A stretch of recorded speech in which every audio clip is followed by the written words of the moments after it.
বিশ্ববিদ্যালয় থেকে বের হওয়ার পর আপনি রিক্সা চালাতে পারবেন না, পারবেন? বিশ্ববিদ্যালয় থেকে বের হওয়ার পরে আপনি বাদাম বিক্রি করতে পারবেন? বিশ্ববিদ্যালয় থেকে বের হওয়ার পরে আপনি চায়ের দোকান দিতে পারবেন? বাংলাদেশে পারে?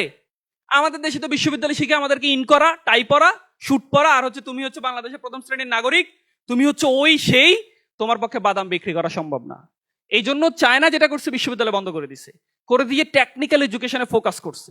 বাংলাদেশে এই মুহূর্তে বেকারের সংখ্যা কত কেউ জানেন? Right now 2.7 million according to the BBS.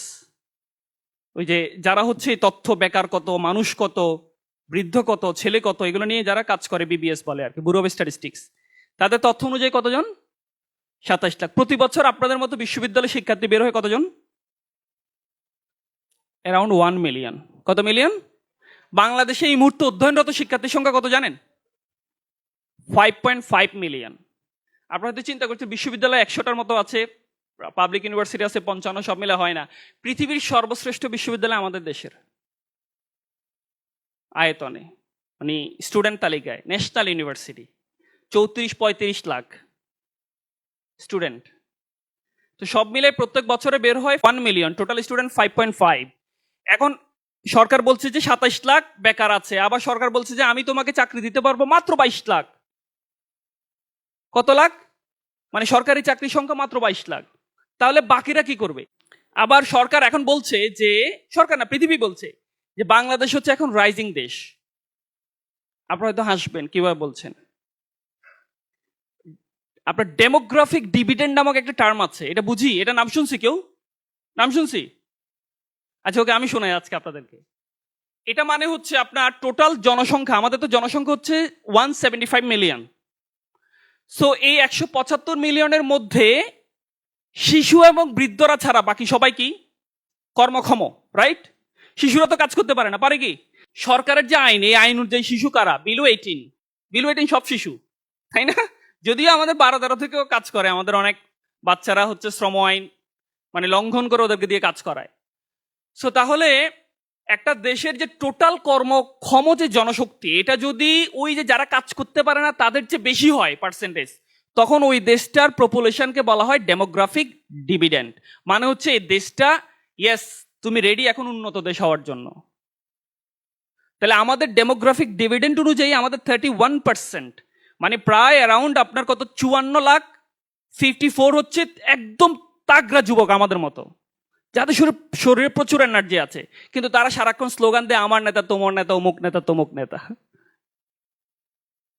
তাইলে ওই যে পৃথিবী বলছে যে যাদের জনসংখ্যার রেশিও কার্ভটা হচ্ছে এরকম, তারা উন্নত দেশ হবে, কিন্তু দুর্ভাগ্য হচ্ছে আমাদের দেশে সেটা হচ্ছে না। তাহলে এই যে ইউথ এক্স এর মতো যারা প্ল্যাটফর্ম আছে, তারা যদি আমাকে আপনাকে স্কিলড না করে, মানে আমি এটা বলার আরো একটা কারণ হচ্ছে অপরচুনিটি কোন জায়গায় আছে আপনি একটু চিন্তা করে দেখেন।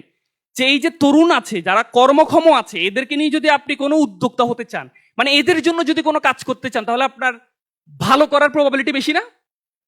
বেশি কিনা? বুঝতেছি না, আমরা মনে হয় কঠিন হয়ে যাচ্ছে নাকি?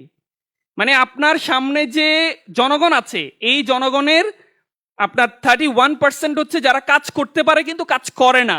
সো তাদের জন্য কিছু একটা করা, একটা ট্রেনিং ইনস্টিটিউট খোলা, তাদেরকে কাজ শেখানো, তাদের মানে তাদেরকে নিয়ে ব্যবসা আইডিয়া জেনারেট করা, এটা যারা করতে পারবে তারা পরোক্ষভাবে, মানে প্রত্যক্ষভাবে তো নিজের মানিব্যাগ মোটা হচ্ছে, পরোক্ষভাবে দেশের ওই যে ডেমোগ্রাফিক ডিভিডেন্ড অনুযায়ী দেশটি উন্নত রাষ্ট্র হওয়া দরকার। যুবকরা যে মাদক থেকে একটু নিস্তার পাওয়া দরকার, আমার ভাই তোমার ভাই থেকে বেরিয়ে আসা দরকার। সে যখন কাজ পাবে তখন তো আর আমার ভাই তোমার ভাই বলে স্লোগান দিবে না, দিবে কি? তাহলে এই জায়গায় আমরা যারা যুবক আছি, আমরা যারা উদ্যোক্তা আছি, ছোট ছোট উদ্যোক্তা যারা আছে, আমরা যারা স্টার্ট করতে চাই, তাদের কাজ করার অনেক সুযোগ আছে। সো আমি আপনাদেরকে রিকোয়েস্ট করবো যে আপনারা একটু ফোকাস করেন, এই জায়গাটাতে একটু ফোকাস করেন, যুবকদেরকে নিয়ে, তরুণদেরকে নিয়ে একটু কাজ করার জন্য ফোকাস করেন। তাই নাইলে যেটা হবে, নাইলে কি হবে, নাইলে হবে যে আপনার ওই যে আমরা সিসিটিভি ক্যামেরায় মাঝে মাঝে ভিডিও দেখবো যে 3 তলার উপরে 10 জন যুবক একজনকে কোপায় মেরে ফেলছে, 10 জন একজনকে পাথর দিয়ে মেরে ফেলছে, আমরা এগুলো দেখবো। তো এতে করে কি হচ্ছে, ওই যে বাকিদেরকে আমি যখন কর্মসংস্থানের আওতায় আনতে পারছি না, যখন আমি তাদেরকে একটা মানি জেনারেটের জায়গা নিতে পারছি না, তখনই কিন্তু সে ক্রাইম করছে, রাইট? করছে কিনা? তা আল্লাহ যদি আপনাকে প্রশ্ন করে তুই কি করছস এই যে ক্রাইম থেকে বিরত থাকার জন্য, তোর জাতির জন্য, তো কি বলবো? আমি শুধু বক্তৃতা শুনছি, এটা বললে কি নিস্তার পাওয়া যাবে? যাবে না তো। তার মানে আপনাকে তাদেরকে নিয়েও কাজ করতে হবে। আমি হয়তো চিন্তা করি আরে আমার কি, আমার তো কিচ্ছু না, কিন্তু আপনাকে এই জন্য জবাব দিতে হবে। কারণ আল্লাহ আপনাকে বলছে যে আমি তোমাকে খলিফা হিসেবে প্রেরণ করেছি, ইন্নি জাইলু ফিল আরদি খলিফা, বলছে না কোরআন, বলছে না? তাহলে খলিফার কাজ কি? ঘুমানো। তা আমি যদি ধরেন আজকে আমার হলিডে, আমি তো ঘুমাইতে পারতাম, আমি তো বাসায় থাকতে পারতাম, বাট আমার কাছে মনে হয়েছে যে না, আমি যদি যাই, আমি যদি দুই একটা কথা বলি, আমি যদি একটু প্রস্তুতি নিয়ে তাদেরকে কিছু একটা নলেজ দিতে পারি, দেন হয়তো তাদের মধ্যে চেঞ্জ আসবে। এবং আমি হয়তো আল্লাহকে একটু বলতে পারবো যে আমি একটু চেষ্টা করছি, আল্লাহ মাফ করে দাও। সো এই জায়গায় কাজ করার সুযোগ আছে, পারবো ইনশাল্লাহ। আমরা একটু চেষ্টা করবো, একটু একটু থিঙ্ক আউটসাইড দ্য বক্স। আমি একটু চিন্তা করতে পারবো, বক্সের বাইরে এসে একটু জাতির জন্য চিন্তা করি আমরা, পারবো ইনশাল্লাহ। ওকে, শুধু বিশ্ব সাহিত্য কেন্দ্রে আসছি বলে সাহিত্য নিয়ে পড়ে থাকলে হবে না, ঠিক আছে? এগুলো নিয়ে পড়ে থাকতে হবে, দেশের জন্য চিন্তা করতে হবে। সো ওই যে আমি বললাম 3.1% অনলি সরকারি চাকরি। দেশের যে টোটাল চাকরি, মানে টোটাল আপনার কর্মক্ষম মানুষ হচ্ছে 7.5 কোটি যারা কাজ করে। এখন এই 7.5 কোটি মানুষ কাজ করার পরে আমরা এখন উন্নত দেশ না কেন? কারণ ওই যে 7.5 কোটির মধ্যে বেশিরভাগই হচ্ছে ইনফর্মাল জব করে, মানে আজকে এটা করতেছি, কালকে ওইটা করতেছি, ডেলি লেবার, কাজ আছে তো নাই, একবেলা খাইতেছি, 2 বেলা খাইতে পারছি না। সো এই সবগুলা মানুষকে যদি আমরা কর্মসংস্থানের আওতায় আনতে না পারি, তাহলে আমাদের দেশ উন্নত হবে না। এখন মাত্র আমি যদি চাকরি দিতে চাই অ্যাজ এ গভর্নমেন্ট আসপেক্ট, আমার কাছে চাকরি আছে অনলি 22 লাখ, তাহলে বাকি আমি কি করব? চাকরি তৈরি করতে হবে, রাইট?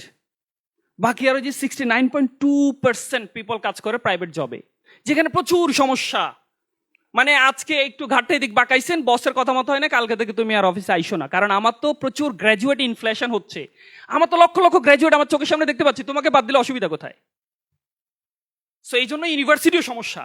মানে আসলে আপনি আমাদের দেশের এমন অবস্থা হয়েছে, যেদিকে তাকাবেন শুধু সমস্যা সমস্যা। বাট যত বেশি সমস্যা তত বেশি কি আপনাদের তত বেশি মানিব্যাগ মোটা করার সুযোগ আছে। সমস্যা না থাকলে তো আপনি উদ্যোক্তা হওয়ার দরকার নাই, সমস্যা না থাকলে তো আপনি ইনিশিয়েটিভ নেওয়ার দরকার নাই, সমস্যা না থাকলে তো আপনার কিছু করার দরকার না, রাইট? সো সমস্যাকে আমরা ব্লেসিং হিসেবে নিই। বাট সমস্যা নিয়েই যদি আমি হ্যাপি থাকি, তাহলে আমার দেশের আর উন্নতি ঘটবে না। তাহলে এই যে ধরেন 69.1% পিপল যে প্রাইভেট জব করে, তাদের প্রচুর সমস্যা আছে।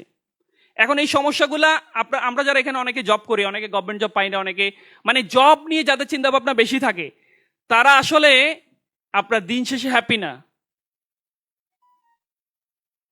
প্রচুর সমস্যা।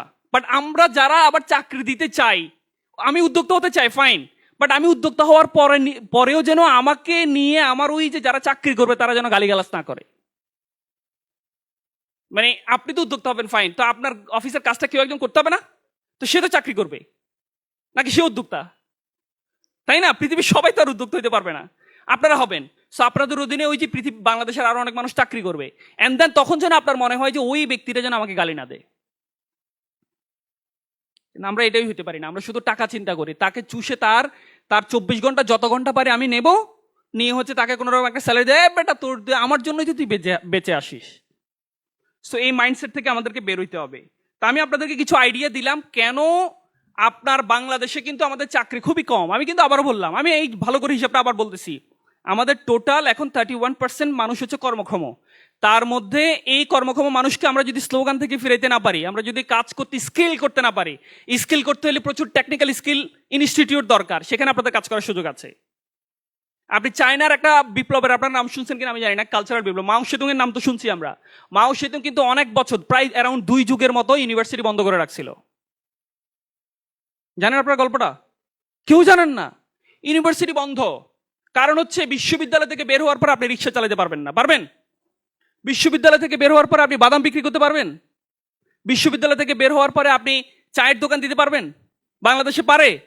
আমাদের দেশে তো বিশ্ববিদ্যালয় শিখে আমাদেরকে ইন করা, টাই পরা, শুট পরা, আর হচ্ছে তুমি হচ্ছে বাংলাদেশের প্রথম শ্রেণীর নাগরিক, তুমি হচ্ছে ওই সেই, তোমার পক্ষে বাদাম বিক্রি করা সম্ভব না। এই জন্য চায়না যেটা করছে, বিশ্ববিদ্যালয় বন্ধ করে দিছে, করে দিয়ে টেকনিক্যাল এডুকেশনে ফোকাস করছে অ্যারাউন্ড 2 যুগ।